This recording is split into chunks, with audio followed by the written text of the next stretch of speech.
Good afternoon to everyone and welcome to my channel, and it's me again, ang inyong chismosong Kaalda Vlogger. Gusto ko munang magpasalamat sa inyong lahat sa mga walang sawa na tumatangkilik, nanonood, sumusuport at sumusubaybay ng mga content ko here on my YouTube channel. So wag ninyong babaktawan o lalaktawan tong ating content ngayong araw. I'm sure na hindi ninyo pagsisisihan na pinanood nyo ito mula umpisa hanggang hulihan. And wag na wag kayong mag-i-skip ng segment. Okay, buuin at tapusin nyo to. And don't forget to share this video para mas lalong lumaganap at kumalat tong ating video for today. So, dumako na tayo sa ating main topic for today's video. Ito na nga mga ka-ADN. Nakaka-affect ng confidence ng estudyante. Alam nyo, marami ng problema at suliranin talaga yan si Arjo. So wala nang ibang karamay yan or wala nang ibang dadamay dyan kundi yung jowa niyang si Enchong D. So, ito na guys, watch this. Mamaya, ipapaliwanag ko sa inyo ng buong buo. So, ito na guys, watch this.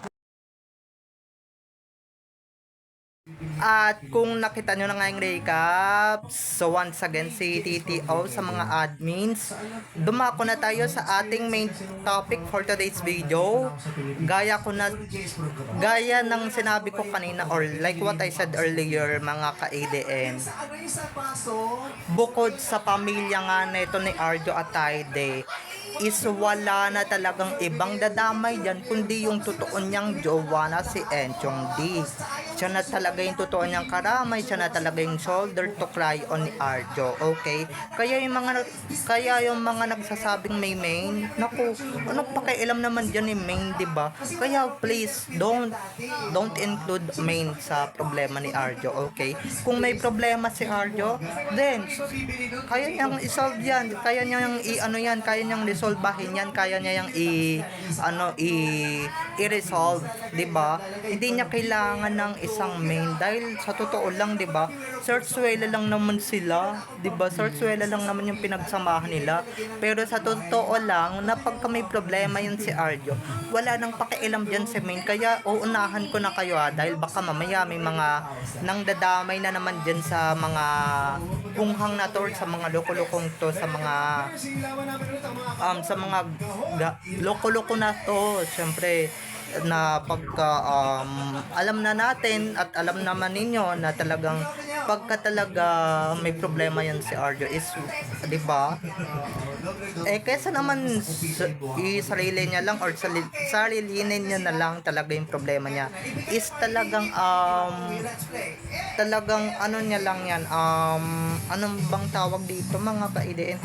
Siyempre, di ba, kesa naman mabalyo siya ng bonggang-bongga, matopak siya ng bonggang-bongga, di ba? Baka mamaya magkaroon siya ng ganon sa totoong buhay. Talagang ano yun mga ka-ADN, talagang nung tawag dito, kailangan niya rin talaga ng karamay kasi 'di ba pagka may mga ganitong problema, syempre ang hirap naman sarilinin yan, 'di ba? Mauuwi ka sa depression yan ng bonggang-bongga. Alam niyo na mga ka-ADN, ngayon depression, hindi birong sakit yan, 'di ba? So bago siya mabalyo ng bonggang-bongga, 'di ba? Pamilya niya na lang talaga, at syempre yung totoo niyang jowa na si Enchong D, yung totoo niya talagang makakapitan, yung totoo niyang masasabihan, yung totoo niya talagang yung totoo niyang masasabihan ng problema, yung totoo niyang masasandalan, 'di ba? Kasi alam ko yung nanay niya, syempre din yan, medyo busy din yan, 'di ba? Pati mga kapatid niyan. Buti nga ngayon natahimik na ngayon, 'di ba? 'Di ba? Since hiwalay na daw sila ng asawa niya ni Arjo, yung nagpapanggap niyang Mrs. at Taide, hiwalay na sila, talagang wala nang ibang makakapitan yan si Arjo kung hindi yang si Enchong D, yung totoo niyang love Utility vest? yung totoo niyang asawa, yung totoo niyang mahal, okay? Yan talaga yung tunay niyang makakapitan, yan yung tunay niyang shoulder to cry on. Maski yata si Clowny walang pakialam dyan kay Arjo no? Pati yan, sinukuan na rin siya. Diba? Diba? Ngayon na ano siya sa kurap, na pangasawa niya ay kurap, talagang mas gugustuhin mo na lang talagang manahimik na lang talaga ng bonggang-bongga at wag nang damayan yan si Arjo sa mga problema niya. Kinakabahan po ba kayo?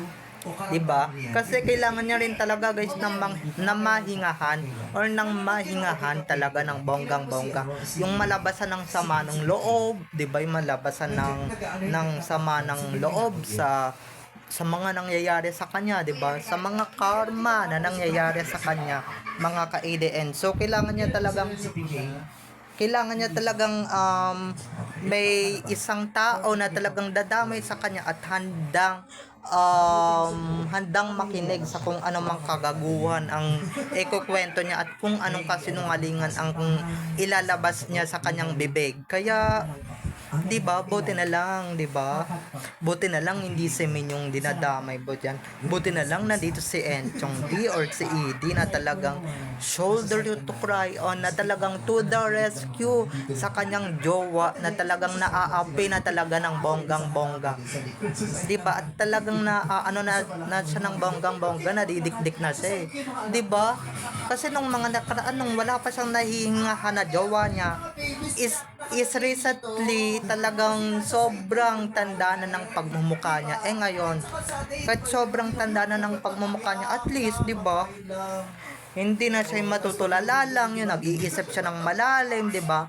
Yung may makakausap na siya ngayon, 'di ba? Yung may mahihingahan na siya ngayon, 'di ba? Bukod sa kanyang nanay na si Sylvia, bukod sa mga kapatid niyang si Jella at Rhea, na talagang mahihingahan niya talaga or nahihingahan niya talaga ng problema is talagang may mahihingahan pa siya. At least, 'di ba? Andiyan yung totoo niyang jowa. Kasi hirap na 'yan, mga ka-ADN, yung wala kang mahal sa buhay na or special someone you love talaga, na malapit sa iyong puso, 'di ba? Na minamahal mo bukod sa iyong nanay, bukod sa iyong pamilya, 'di ba? Wala kang jowa na mahihingahan mo, 'di ba? Kasi 'di ba? Kaysa naman si Clowny yung hingahan niya ng problema niya. Anong alam ni Clowny diyan? Damay nga si Clowny diyan, 'di ba? Anong maia-advise ni Clowny diyan, 'di ba? Diyan sa jowa niyang talagang napakapalpak talaga ng bonggang-bongga. 'Di ba, mga ka-ADN? So ayun lang. Hindi yan talaga, 'di ba? Anong ma-advise niyan? Anong ma-legal advice niya ni Clowny? Wala ngang alam yan sa kung ano mang batas at kung ano mang problema, yung kung ano man yung maia-advise niya kay Arjo. Hindi rin siya makakatulong. Kaya syempre, doon na si Arjo sa totoo niyang jowa, 'di ba? Totoo niyang mahal at totoo niyang minamahal, 'di ba? Doon siya sa totoo niyang love of her life or love of his life na si Enchong or si ED. 'Di ba, mga ka-ADN? So, ang sarap lang talaga sa feeling, 'di ba? Kaysa naman isarili mo lang yung problema mo, 'di ba? Or hindi mo mailabas, kinikim-kim mo yan sa dibdib mo. Syempre, ilabas mo yan, problema mo yan 'di ba? You have to share it. You have to say your problem to someone you loved and someone na malapit sa puso mo, close to your heart, na talagang makakatulong, that they help you to solve your problems, 'di ba? To rescue you no matter what happens, 'di ba? To bad, to good, and to everyone, 'di ba, mga ka-ADN?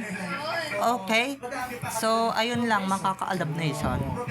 Pero 'di ba, ang sarap sa feeling nun. At syempre, hindi niya na pwedeng gambalain yung isang Main Mendoza kasi nga hindi naman na kasali sa drama yung problema na yan, yung problema kinakaharap ni Arjo ngayon. Hindi na kasali sa drama nila. Okay? Yung drama na natapos na ngayon, 'Di ba? Yung drama nila ngayon is talagang natapos na talaga, which is yung Sarsuela, 'di ba? Natapos na talaga. Siyempre, wala nang pakialamanan yan at wala na talagang wala nang pakialam diyan yung tunay na main. Okay? So, bye-bye na mga ka-ADN. I love you all. Have a nice day. Keep safe and God bless everyone. Bye-bye. I love you all. Enjoy watching everyone. Bye-bye. Sa mga magsasabi sa mga mema dyan at sa mga mema sabi dyan, bago kayo magsalita, inuunahan ko na kayo. Si Enchong D ang karamay ni Arjo sa mga problema niya, okay? Ha? Si Enchong D ang jowa niya at hindi si Main. Kaya stop include main to his problems, okay? And guys, hindi yan shoulder to cry on dahil yung nagmamay-ari sa kanya is si Alden Richards, okay? Yang si Main Mendoza is si Main Mendoza Paulterson, okay? So, bye-bye na mga ka-ADN. I love you all. Have a nice day. Keep safe and God bless everyone. Bye-bye. I love you all. So, sasabihin ko lang sa mga basher, tatandaan nyo to, huwag ninyong dinadamay si Main dahil pagka dinamay ninyo yung tao, ay nako, diyan tayo magkakasubukan mga ka-ADN, diyan tayo magkakasiraan, di ba mga ka-Alab Nation, lahat tayong mga basher, yung mga basher lang pala, di ba? So, ayun lang. Kasi hindi alam ko na yung mga utak na itong mga basher na to, kunwari isasali nila sa Main, ay nako, tapos sa totoo naman pala hindi naman pala nakasali. For short, ginagambala nila yung tao na, di ba, na para bang siya talaga yung totoong jowa, di ba? Si Main naman talaga, wala naman talagang pakialam yun in the first place. Kaya anong pakialam yun kung problema man yun si Arjo, di ba? Anong problema? Di ba? Problema mo yun Ba't mo ko dinadamay Gusto kong linisin na yung pangalan ko na. Dati mo nang dinudumihan, dati mo nang nigluruya, dati mo nang binababoy, di ba? Kaya wag ninyong idamay yung dito sa problemang ito, yung nananahimik na tao, okay? Dahil yung tao na nananahimik na masaya na sa totoo niyang pamilya, which is kay Alden, wag nyo nang babanggitin yung pangalan niya. Syempre, di ba, alam ko naman na ayan yung sasabihin niyo, kaya inuunahan ko na kayo, okay? So, bye-bye na mga ka-ADN. I love you all. Have a nice day. Keep safe and God bless everyone. Bye-bye. I love you all. Enjoy watching. See you on my next video. Bye-bye.